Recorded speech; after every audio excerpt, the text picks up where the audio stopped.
अभिषेक। Yes sir. अभिषेक, आप हिंदी में बातचीत करना चाहते हैं? Yes sir. Okay Abhishek, please tell us something about it. बताइए अपने बारे में कुछ। सर मैं अभिषेक ओसवाल चेन्नई से आया हूँ। मैंने बीटेक कंप्यूटर साइंस इंजीनियरिंग में किया है। बीटेक के पश्चात मैंने टीसीएस में 1 साल असिस्टेंट सिस्टम इंजीनियर की पोस्ट पर काम किया है। 2014 से 2017 तक मैंने फ्रीलांसर का काम किया है, जिसमें मैंने e-commerce website, content development, photography, इन सब विषयों में काम किया है। इसके अलावा भारत के अंदर पर्यटन करना, नई नई भाषाएं सीखना और नेचुरल फोटोग्राफी मेरी रुचि है। हाल ही में मैंने प्लास्टिक विकल्पों पर काम भी चालू किया सर।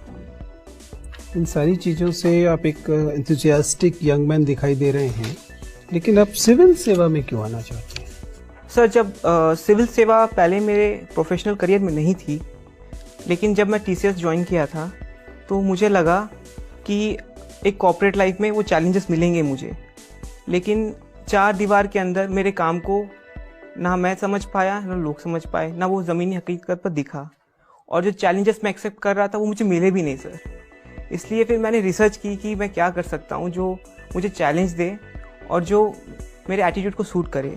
काफ़ी research I don't want to disappoint you Abhishek, लेकिन यदि आपको वहाँ की 4 दीवारी में लगा कि वो चुनौतीपूर्ण पर्याप्त नहीं है, तो इस बात की संभावनाएं भी पूरी हैं कि जब आप सिविल सेवा में पहुंचेंगे और उसकी ट्रेनिंग में या उसकी 4 दीवारी में जब पहुंचेंगे, तब आपको अचानक एहसास होगा कि ये भी वह जगह नहीं है। क्योंकि दरअसल दिक्कत 4 दीवारियों में नहीं होती है, दिक्कत हमारे देखने के नजरिए में होती है। बिल्कुल सर। तो अगर आपको वहाँ चुनौतियाँ नहीं पर्याप्त दिख रही थी, तो आपको क्यों लगता है कि सिविल सेवा में आपको चुनौतियाँ पर्याप्त दिखेंगी? सर सिविल सेवा में जो सेवा है, कोई भी सेवा बिना चुनौतियों की पूरी नहीं की जा सकती सर, ये मुझे लगता है। तो जो हमारे देश के अभी हालात हैं और जिस गति से देश हमारा प्रगति की ओर बढ़ रहा है, काफ़ी चैलेंजेस हैं और मुझे काम करने को उसमें मिलेगा। इसलिए मुझे लगता है कि मुझे अभिषेक, मैं देख पा रहा हूँ कि आपका जो डैफ है उसमें सामान्यतः बहुत सारी जगहों पर आपका जाना आना पढ़ना हुआ है, और ये देश के अलग अलग हिस्सों में हुआ है। मुझे बताइए कि इस बात ने, आप तमिलनाडु में थे, आप अन्य जगहों पर भी रह चुके हैं, इस बात ने आपके व्यक्तित्व पर क्या प्रभाव डाला है?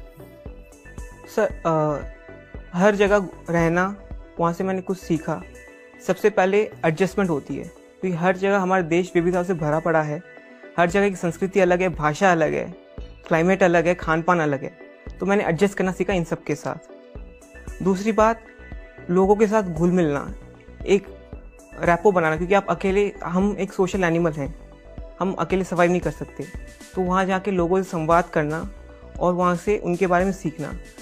तीसरी चीज़ मैंने ये सीखी है सर कि आप जहाँ भी रहो, आपको एक जो परसेप्शन होता है, मतलब हम बैठे हैं अपने इस कमरे में, हम परसेप्शन लगा लेते कि ये जगह ऐसी है, यहाँ के लोग ऐसे हैं। वो जो विडंबनाएं होती है अलग अलग जगह जाके टूटती है सर। ठीक है अभिषेक, आपने कंप्यूटर साइंस इंजीनियरिंग किया था, लेकिन आपने फिजिक्स, केमिस्ट्री, मैथमेटिक्स जैसे विज्ञान के विषयों की बजाय भिन्न विषय में ये परीक्षा दी है। जी सर। ऐसा आपने क्यों किया?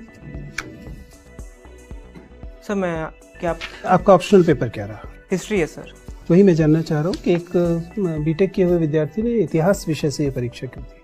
सर जब मैंने सिविल सेवा की रिसर्च की थी, तो मैंने विषयों पर पहले अध्ययन करना चालू किया कि कौन कौन से विषय इसमें आते हैं।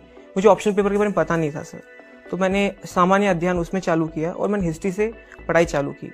जब मैंने आगे उसमें जब और डीप जाते गया, तो मुझे लगा कि ये विषय काफ़ी बढ़िया है।